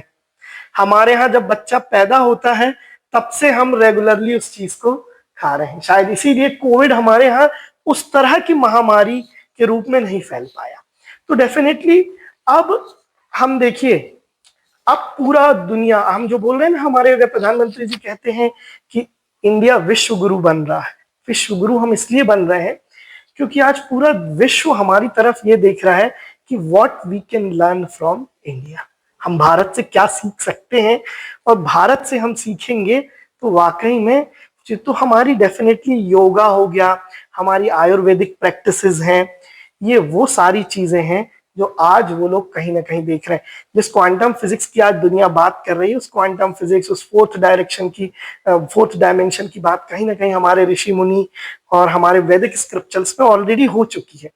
तो वो है, सुपर कंप्यूटर्स में भी वैदिक गणित को जो है कहीं ना कहीं किस तरह से यूज किया जा सकता है, उसके लिए लोग काम कर रहे हैं। तो डेफिनेटली ये सेक्टर में, और ये तो टेक्नोलॉजी सेक्टर है, मैं इसको बिल्कुल एम्फसाइज करता हूँ कि department of science and technology भी लगातार चाह रहा है कि इसमें बहुत अच्छे और बहुत अच्छा काम हो सकता है। हर जगह के, हर स्टेट के बच्चे जो हैं इसमें आगे आए, फाउंडर्स इसमें आए और इस पर काम करें। वाकई में हमारी स्पिरिचुअलिटी, जिसको हम बोलते हैं, हमारे खुद के साइंस में वो दम है कि कहीं ना कहीं उसको हम स्टार्टअप्स को उसके रूप में पूरी दुनिया देखना चाह रही है। सर, जैसे एक स्टूडेंट्स के लिए टीचर का वैल्यू बहुत ज्यादा होता है, उसे गाइड करते हैं, वैसे मेंटोरशिप कितनी इंपॉर्टेंट है स्टार्टअप में? बिल्कुल, चलिए ये भी तुम देखो, मैं आज, मुझे काफी खुशी ये है कि इस मंच से वही सारे क्वेश्चंस जो हैं वो लगातार सामने आ रहे हैं। अगर आज मैं बात करूं मेंटरशिप की, तो सबसे पहला और सबसे इंपॉर्टेंट जो स्टेप है वो इंक्यूबेशन सेंटर्स जो ले रहे हैं वो यही है कि भाई हम आपको फंडिंग सपोर्ट तो दे रहे हैं, ठीक है, लेकिन फंडिंग मिलने के बाद क्या होता है, नॉर्मली फंड्स तो बैंक भी पहले दे देते थे, लेकिन वो कभी डायरेक्शन नहीं दिया जाता था उन्हें, समझिए। तो होता ये था कि अगर आपको फंडिंग मिल गई लेकिन आपको पता ही नहीं है कि वो पैसे का यूज कैसे करना है, तो वो पैसा बर्बाद होगा। तो इसीलिए स्टार्टअप को भी हर स्टेज पर कहीं ना कहीं आगे बढ़ने के लिए एक गाइड की जरूरत होती है ना, एक अच्छे कोच की जरूरत होती है जो कि मेंटर्स होते हैं। इसीलिए मैंडेटरली हर इंक्यूबेशन सेंटर और नियर बाय इंक्यूबेशन सेंटर्स को, सभी को कहा जाता है कि वो मेंटर्स पूल, जैसे हम भी डेवलप कर रहे हैं, हमारा, मैं खुद भी पर्सनली मेंटरशिप देता हूँ, और भी कनेक्टेड हमारे जो मेंटर्स हैं उनको हम कोशिश करते हैं कि हमारे स्टार्टअप से हमेशा कनेक्टेड रखें। क्योंकि देखिए क्या होता है, आपकी उस पूरी जर्नी में ना, अगर आपको कहीं आप स्टक हो रहे हैं, ठीक है, उस समय एक अच्छी सलाह जो है वो आपको करोड़ों रुपए के बराबर होती है। एक अच्छी सलाह, एक अच्छा डायरेक्शन आपको किसी ने दे दिया तो आप डेफिनेटली उस पर आगे चले गए, और फिर आपको जो है पैसा जो आपने लिया था या पैसा जो आपके पास था आप सही जगह लगा पाए, है ना। सब ने, इवन हम बोलते हैं कि फेसबुक के जो फाउंडर हैं, है ना, मार्क जुकरबर्ग, उन्होंने जो है वो स्टीव जॉब्स उनके एक तरह से गुरु थे, उनको काफी सपोर्ट करते थे बहुत सारी चीजों में, उनसे वो डिस्कशन करते थे। वॉरेन बफेट भी जो है, उनसे भी बहुत सारे लोग सलाह लेते रहते हैं। तो ये सब जो बड़े लोग हैं, तो कहीं ना कहीं हर किसी को एक मेंटरशिप की जरूरत होती है, और बिल्कुल मेंटरशिप लेना चाहिए आपको, क्योंकि मेंटरशिप के थ्रू आपको ये पता चलेगा कि हाँ, आगे मुझे आने वाले समय में ये हर्डल आ सकती है, इससे मैं पहले ही कैसे, तो अपनी गलतियों से सीखने की बजाय दूसरों से सीख लीजिए, वो ज्यादा अच्छा है।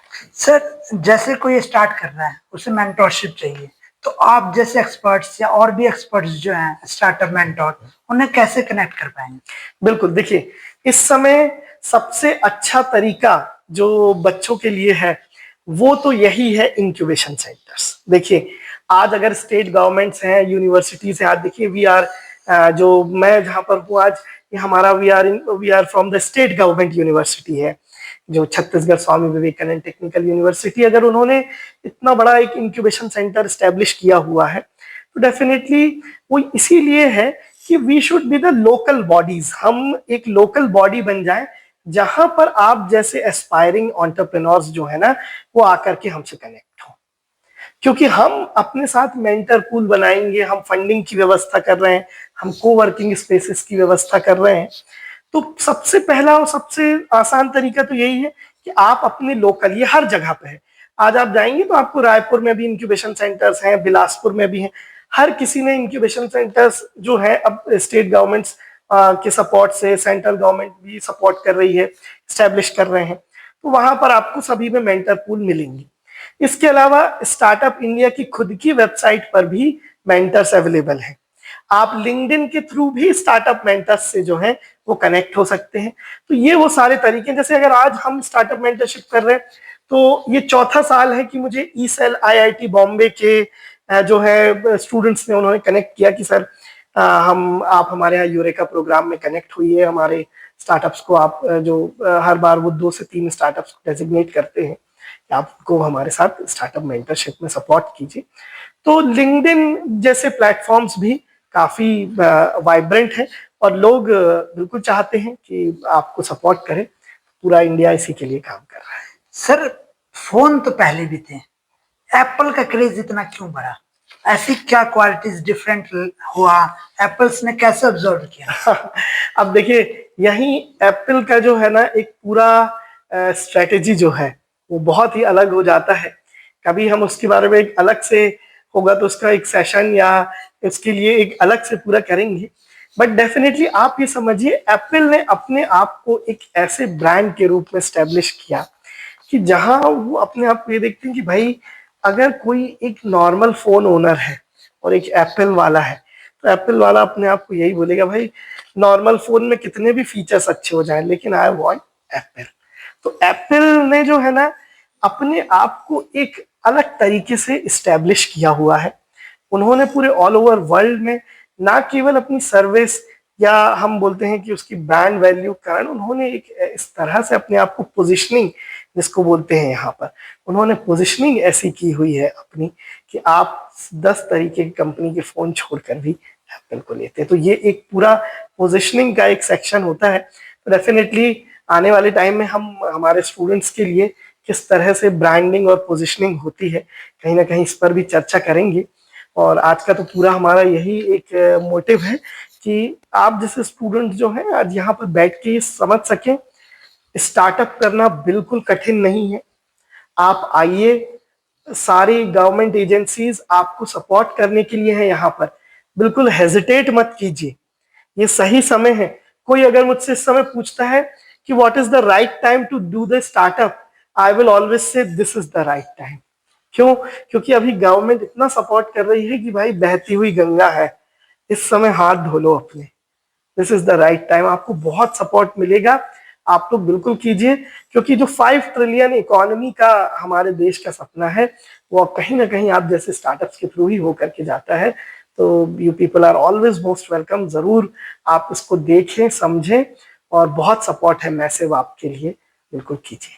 सर वो सक्सेसफुल जो स्टार्टअप फाउंडर्स हैं जैसे कि है हमारे गूगल के हो गए या फिर हमारे फेसबुक के हो गए, मीशो के हो गए, तो उसके अंदर क्या क्वालिटीज आपको दिखती है जो नॉर्मल एक स्टूडेंट्स में हो तो वो भी एक यूनिकॉर्न बन सकते हैं?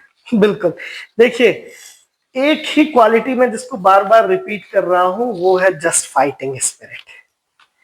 ठीक है कि आपके अंदर एक पैशन होना चाहिए, एक फाइटिंग स्पिरिट होनी चाहिए कि बस यू आर जस्ट पैशनेट। आप सोचिए मैं आज जिस मैं जीरोधा का बार बार इसलिए नाम ले रहा हूं क्योंकि उन्होंने इवन कहीं से फंडिंग भी सीख नहीं करी थी और वो यूनिकॉर्न बन गए।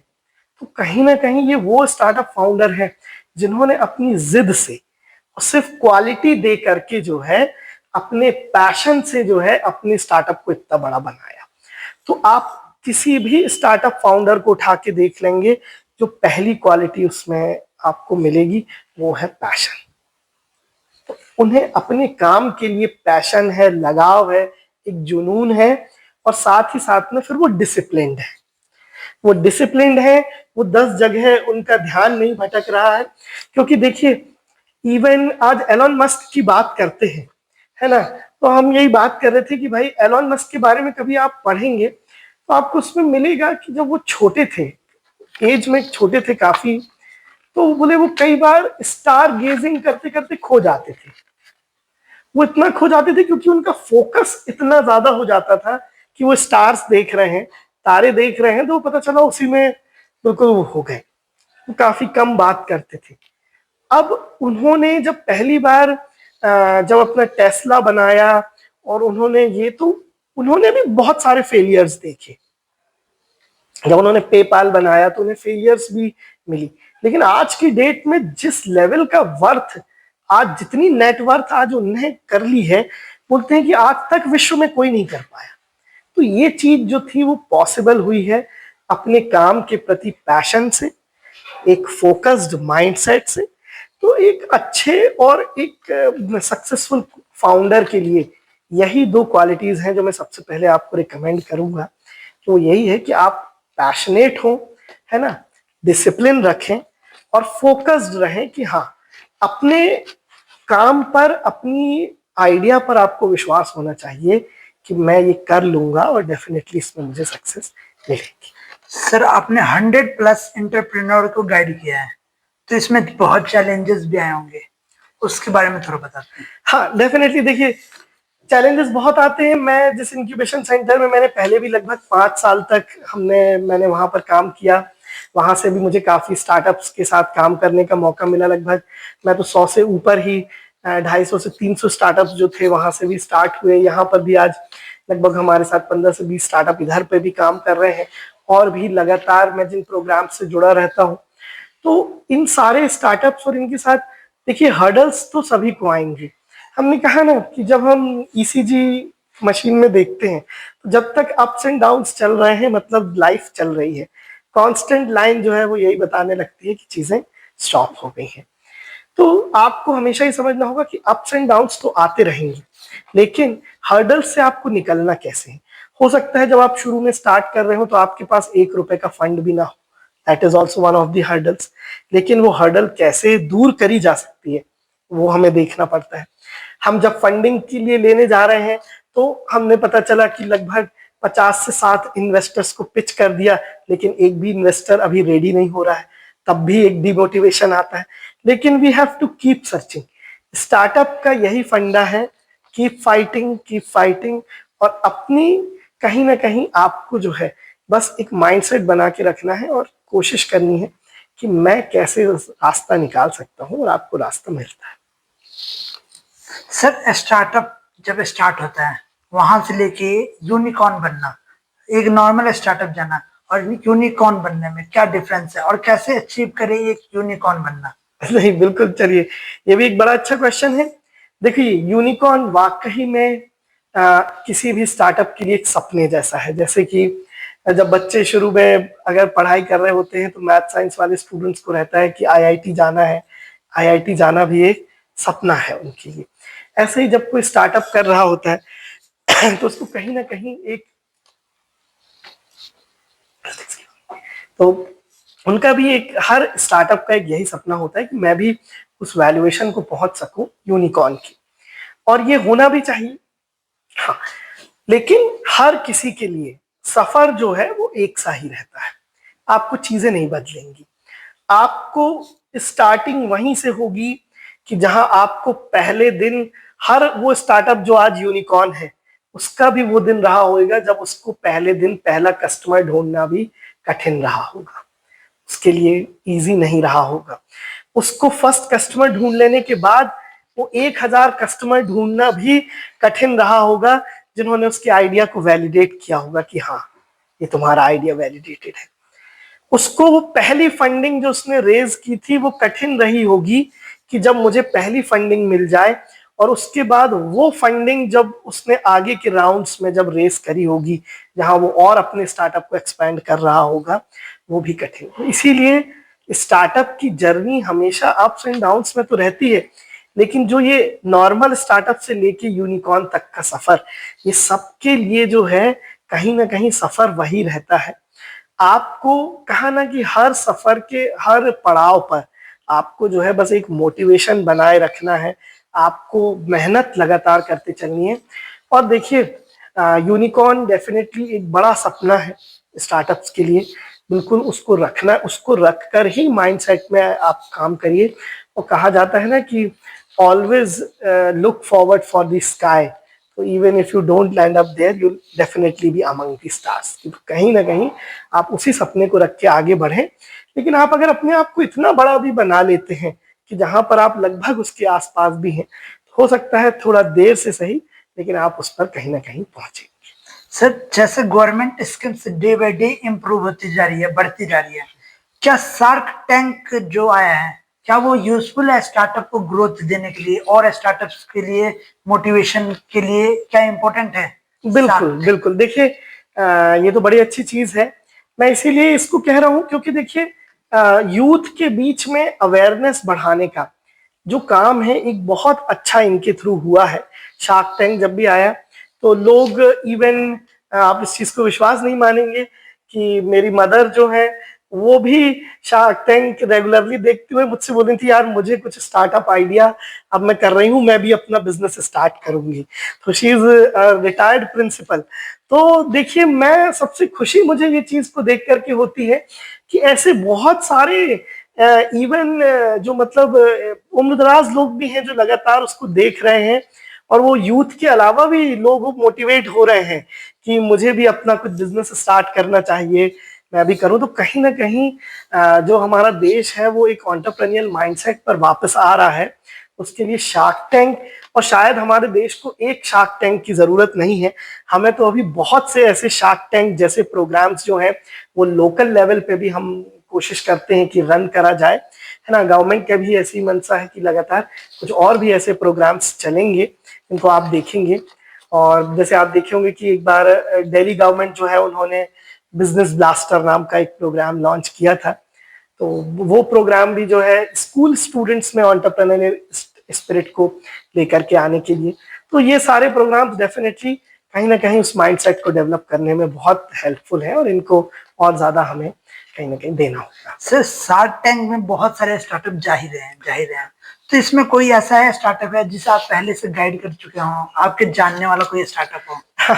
अब देखिए ऐसे तो काफी स्टार्टअप्स हैं जो वहां पर पे गए, और देखिए ओपनली किसी का हम नाम लेने से ज्यादा अच्छा है, पर आप अपने ही हम अगर छत्तीसगढ़ के स्टार्टअप देखें, आपके यहाँ जोरको जो है वो जब यहाँ पर गए, है ना, तो आप सोचिए कि उन्होंने वहां से जा करके उन्हें फंडिंग्स वहां से नहीं मिली, लेकिन वो कहते हैं कि उस फंडिंग को ना मिलने के बावजूद भी उनका काफी उस पर उनको सपोर्ट मिला, क्योंकि ये ऐसे मंच बन गया है जो इस बड़े मंच पर जैसे ही आपका स्टार्टअप पहुंच जाता है तो कहीं ना कहीं आपको एक रिकॉग्निशन मिलने लगता है।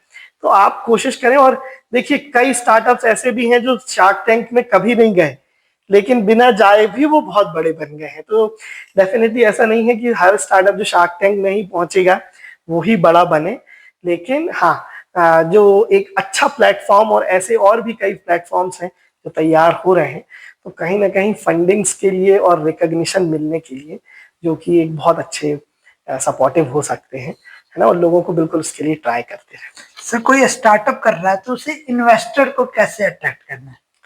बिल्कुल, देखिए ये हालांकि थोड़ा अब काफी आगे की चीज हो जाती है, और पहला इन्वेस्टर तो आप कभी रील्स में भी देखेंगे, आजकल काफी इंस्टाग्राम पे रील्स वायरल हो रही हैं शार्क टैंक की भी, जिसमें शार्क टैंक में बैठे हुए जो शार्क्स हैं वो बोल रहे हैं, यार आपको 10 लाख रुपए गवर्नमेंट से मिले। बोले यार गवर्नमेंट आपको बड़ा सपोर्ट कर रही है। तो आज भी आपको जो पहला सपोर्ट है ना, वो आपको कहीं ना कहीं गवर्नमेंट से मिल जाएगा। इस बात में आप बिल्कुल विश्वास रखो, being as a startup founder, कि आपको पहला फंडिंग का सपोर्ट गवर्नमेंट कर देगी। आपका भर स्टार्टअप आइडिया अच्छा हो, आप एक सही जगह कनेक्ट हो जाएं, आप एक अच्छे इंक्यूबेशन सेंटर में कनेक्ट हो जाएं, आपको फंडिंग का सपोर्ट मिल जाएगा। वो मिल जाने के बाद देखिए फंडिंग की जरूरत कब होती है, मैं तो नॉर्मली ये मानता हूं, और एक अगर आप उसका वाकई में आप एक पूरे प्रोसेस को फॉलो करें, आपको शुरू में फंडिंग लग रही है केवल एक मिनिमम वायबल प्रोडक्ट बनाने में, है ना, एक ऐसा प्रोडक्ट तक अपने आप को लाने में जिसकी कस्टमर की एक्सेप्टेबिलिटी हो, लोग उसको लेना चाह रहे हैं। जैसे मैंने कहा व्हाट्सएप था, व्हाट्सएप पहली बार जब अपने मिनिमम सेट ऑफ फीचर्स लाया तो सिर्फ उसने मैसेज के तरीके को बदल दिया था, है ना। फिर उसमें छोटी छोटी चीजें शुरू हुई, वॉइस कॉलिंग शुरू हुई। आज जो मिल रहा है हमें, जिसमें वीडियो कॉलिंग भी है, ग्रुप कॉलिंग भी है, ये सारी चीजें एडवांस फीचर्स जो आप देख रहे हो व्हाट्सएप पे, ये कहीं ना कहीं अब उसके प्रोडक्ट मार्केट फिट है, जो अब पूरी तरीके से फिट है इस मार्केट के लिए। तो जब शुरू में जब आप बना रहे होते हो मिनिमम वायबल प्रोडक्ट, तब आपको एक बार फंडिंग लगती है, और फिर फंडिंग्स आप जो रेस करते हो ना, वो अपने आज स्टार्टअप को स्केल करने के लिए, ज्यादा लोगों तक पहुंचने के लिए, ज्यादा एडवर्टाइजमेंट करने, तो वहां पर आपको लगती है। तो वो ये सारी चीजों का रास्ता ना, मैंने देखिए सबसे शॉर्टकट अगर कोई पूछेगा कि क्या है, तो वो यही आंसर है कि join an incubation centre. Incubation centre आप ज्वाइन कर लो, क्योंकि इंक्यूबेशन सेंटर्स खुद आपको पहले इनिशियल लेवल पे हो सकता है गवर्नमेंट का फंडिंग्स आपको मिल जाए, फिर आपको इन्वेस्टर कनेक्ट भी आपको वहां से मिल जाएंगी। क्योंकि इसके अलावा होता यह है कि इंक्यूबेशन सेंटर के थ्रू जो स्टार्टअप्स जाते हैं इन्वेस्टर के पास, तो उनके पीछे एक बैकअप होता है। इन्वेस्टर भी समझते हैं कि यार मैं कहीं पैसा लगा रहा हूं, तो इसको एक गवर्नमेंट का या एक इंक्यूबेशन सेंटर का इसको बैकअप है, तो इसके पास कहीं ना कहीं, तो वो लोग ज्यादातर, फिर नहीं तो नॉर्मली लोग जो हैं इन्वेस्टर्स खुद भी आजकल हर जगह कहीं ना कहीं कोशिश कर रहे हैं कनेक्ट होने की आपसे। आप डायरेक्टली भी उनको ईमेल्स करके कनेक्ट हो सकते हैं, है ना। तो ऐसे एंजल इन्वेस्टर को वीसी फर्म्स खुद अपना वेबसाइट्स हैं, उनके पॉइंट ऑफ कॉन्टैक्ट्स रहते हैं उनके थ्रू भी, तो ऐसे मल्टीपल चैनल्स हैं। लेकिन इन सारे चैनल्स से जो है वो इंक्यूबेशन सेंटर के चैनल को ज्यादा रिलायबल माना जाता है। तो इनके थ्रू अगर जाते हैं तो आपका काफी मेहनत जो है वो कम हो जाएगी। सर इतने स्टार्टअप को गाइड किया है, तो जितने स्टार्टअप्स बढ़ते जा रहे हैं, स्टार्टअप का मिथ भी बढ़ता जा रहा है, तो ऐसे मिथ को कैसे कंट्रोल करेगी गवर्नमेंट? और ऐसे मिथ आपके पास भी आते होंगे। हाँ देखिए, मैं इनको मिथ की जगह अगर मैं ये बोलूं, एक बहुत अच्छी चीज जो है, आप कभी पूरा वर्ल्ड के अगर नंबर 1 इंक्यूबेशन सेंटर्स में से वाई कॉम्बिनेटर्स आता है, तो आप वाई कॉम्बिनेटर्स का अगर कभी उनका पढ़ेंगे तो वहां पर वो एक बड़ी अच्छी चीज बोलते हैं। एक्चुअली वो स्टार्टअप्स फेल हो रहे हैं, या हमारे, आप देखिए जो यूथ है आज, अगर उसकी एनर्जी किसी स्टार्टअप को शुरू करने में कहीं बर्न आउट हो गई, कि भाई उसका बर्न आउट ऐसे हो गई कि स्टार्टअप फेल हो गया, तो बर्न हो गई, तो क्यों? क्योंकि आपने ना इनिशियल लेवल पे काम नहीं किया। काम क्या नहीं किया? आप और मैं अगर मान लो आज एक स्टार्टअप करने जा रहे हैं ना, तो मुझे ये लगेगा कि हाँ, मेरे इस स्टार्टअप की दुनिया को बहुत जरूरत है। लेकिन जब आप लोगों से आपने कभी पूछा ही नहीं कि क्या वाकई में तुम्हें इसकी जरूरत थी कि नहीं, तो searching for a viable idea, एक ऐसा आइडिया वाकई में जिसकी दुनिया को जरूरत है, जिसकी उस लोकल कम्युनिटी को जरूरत है, आपने वो सर्च नहीं किया पहले। तो अपने बेसिक स्ट्रेंथ, मतलब जब आइडिया जनरेट कर रहे हो तो आइडिया को वैलिडेट करने में टाइम दो, वाकई में लोगों से पूछो, समझो। जब आपको लगता है कि हाँ, अब ये वाकई में वो आइडिया है जिसकी इस सोल्यूशन की दुनिया को जरूरत है, तब आप उस पर काम करिए। अब देखिए, फेलियर्स तो लगातार होंगे। इंडिया में इतने लंबे समय तक आप देख रहे होंगे, एक समय था, मैं आज अगर क्रिकेट की बात करता हूं, तो भारत में हम बोलते थे अरे यार, इंडिया को अच्छे प्लेयर्स ही नहीं मिल रहे। फिर सडनली आईपीएल आया। आज आईपीएल ने देखो पूरे वर्ल्ड के क्रिकेट की ही जो है वो पूरा साइट ही चेंज कर दिया। आज इंडिया में इतनी बेंच स्ट्रेंथ है प्लेयर्स की कि टेस्ट क्रिकेट के लिए अलग प्लेयर्स हैं, 50-50 फॉर्मेट के लिए अलग हैं, T20 के लिए अलग हैं, कुछ प्लेयर्स हैं जो सिर्फ आईपीएल नहीं खेल रहे हैं। तो ये चेंज है जो आज हमारे देश को देखने के लिए मिल रहा है। तो यही चीज स्टार्टअप के साथ भी हो रही है। जहां सक्सेस आती है वहां कुछ फेलियर्स भी रहने वाले हैं, लेकिन आप अपने फेलियर से क्या सीख रहे हैं और कैसे आगे बढ़ रहे हैं, वो इंपॉर्टेंट रहेगा। गवर्नमेंट इस चीज का माइंडसेट हमेशा रहता है कि 100% सक्सेस शायद पॉसिबल नहीं है, लेकिन जिस भी रेशो में सक्सेस मिलती है, फेलियर से आप क्या सीख रहे हैं और कैसे आगे बढ़ रहे हैं, ज्यादा इंपॉर्टेंट है। और एक नई सक्सेस की तैयारी करें, वो ज्यादा इंपॉर्टेंट है। सर फाइनल एडवाइस क्या देना चाहेंगे जो स्टार्टअप के बारे में सोच रहा है, स्टार्टअप आइडिया आ चुका है, उन्हें फाइनल एडवाइस क्या देना चाहेंगे? बिल्कुल, मेरी तो एक ही सलाह है। मैं तो बार बार स्टूडेंट्स को यही बोलता हूँ, हर मंच से बोलता हूँ, और जैसा कि पहले भी कहा, मैं लगभग 250 से ऊपर सेशंस कर चुका हूँ, और अलग अलग हर सेशन में मैं यही बोलता हूँ कि यार ये 2030 तक का जो समय है ना, आपको सेंट्रल गवर्नमेंट, स्टेट गवर्नमेंट, हम हर तरीके का जो इंफ्रास्ट्रक्चर है ना, वो आपको पूरा सपोर्ट कर रहा है। यही वो टाइम है, स्टार्टअप कर लो अपना। Just go for a startup, एक अच्छा आइडिया ढूंढो। इतने सारे सेक्टर हैं, जैसा कि अभी इन्होंने बताया, हेल्थ सेक्टर है, फूड सेक्टर है, टेक्नोलॉजी सेक्टर है, आर्टिफिशियल इंटेलिजेंस, मशीन लर्निंग, ये सब है, एग्रीकल्चर है, इन पे सोलर है। पूरी दुनिया जो है ना ग्रीन एनर्जी की तरफ जा रही है।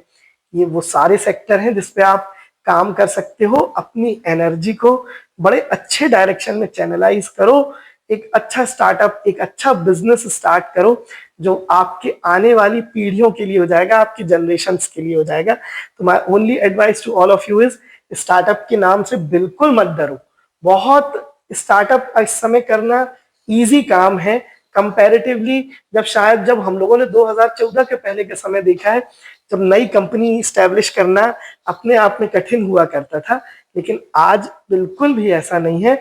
आप बहुत अच्छे एरा में हो इस समय, तो इसका यूटिलाइज करो और एक अच्छा स्टार्टअप शुरू करो। सर जो हो, अभी जैसे पहले गूगल था, फिर चैट जीपीटी आया, बहुत सारे सर्च इंजन आए, अब जो हो, तो आपको जोहो का कैसा फ्यूचर लग रहा है और ये कैसा स्टार्टअप है? बिल्कुल बिल्कुल, देखिए, we are the proud Indians कि हमारे पास जोहो जैसा एक जो है स्टार्टअप है। और देखिए, उन्होंने ये दिखा दिया, जोहो के फाउंडर्स, में आज भी उन्हीं के बारे में पढ़ रहा था कि किस तरह से गांव में भी रह करके एक स्टार्टअप किया जा सकता है और पूरे दुनिया को उसकी सर्विसेज दी जा सकती हैं। तो वाकई में this is a motivation for all of us. क्योंकि क्या होता है, नॉर्मली अगर आप बात करेंगे ना, बच्चे ये सोचते हैं कि यार स्टार्टअप की बात चल रही है तो ये तो मेट्रो सिटी में होते हैं, ठीक है, ये तो वहां पर काम कर रहे हैं। नहीं, आप जाकर के देखिए, हमारे अपने छत्तीसगढ़ में से धमतरी की एक स्टार्टअप है जो अभी शार्क टैंक में आई हुई थी। यहाँ पर रायपुर के स्टार्टअप है, वो शार्क टैंक में आ रहे हैं, ठीक है।